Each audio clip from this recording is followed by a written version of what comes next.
አቤላን ለፖሊስ አሳልፎ ሊሰጠው ነው። ማን ነው እሱ? የሩታ ጀግና፣ የሩታ ጠበቃ። እንኳን ደስ ያላችሁ። አቤላ ሄርሜላና አብርሽ ያሉበትን የት አካባቢና የት ሰፈር እንደሆኑ አልናገርም ብሏል። አቤላ አልገባውም። ጨዋታውን ከማን ጋር እየተጫወተ እንደሆነ ጭራሽ ሊረዳው አልቻለም።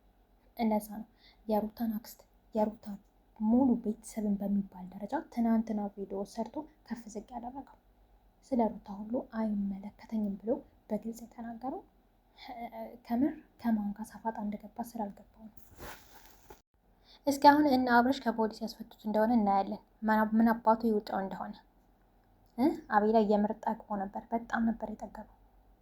የሩታን ዋጋ ዝቅ አድርጎ ከወንድሜ ከአብረሽ ጎን ነው የምቆመው ብሎ ጭራሽ ለሄርሜላ ቀለበት ሁሉ መምረጥ ጀምሯል። ይሄ አይናድም? እውነት ሩታዬ በጣም ኮራ ነብሽ።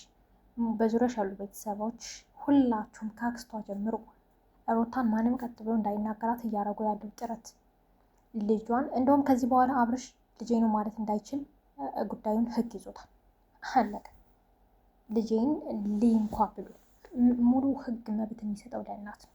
ስለዚህ አብርሽ እንደውም የአብርሽ ግብረ አበሮች ብሏን የሩታ ጠበቃ ሁሉም ግብረ አበሮችን ቢያገኛቸው እንደውም የሩትዬ ጀግና ሁላቸውንም አፍንጫቸውን ብሎ እጁን ሁሉ ለፖሊስ ይሰጣል።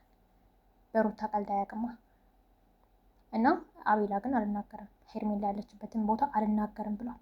እስኪ ወንድ ከሆንሽ ሄርሜላ ዛሬ ነኝ፣ እስኪ ወንድ ከሆንሽ ሄርሜላ እስኪ እኔሽ እኔ ማንንም አልፈራም፣ ሩታን ቢሆን ምናምን እያልሽ እየተበጣጣሽብን ከሩታ ፊት እንዴት ነው የሚያደርግሽ? ነገም እኮ አንቺን አግብቶሽ ከወለድሽ በኋላ ሌላ ሴት ማየቱ አይቀርም አብርሽ፣ ይሄንን እንዳትረሽ። ሩታም ያኔ የዛሬ ስንት ዓመት እንደዚህ ነበር አበባ በትኖ ነበር ታገብኛለሽ እያላት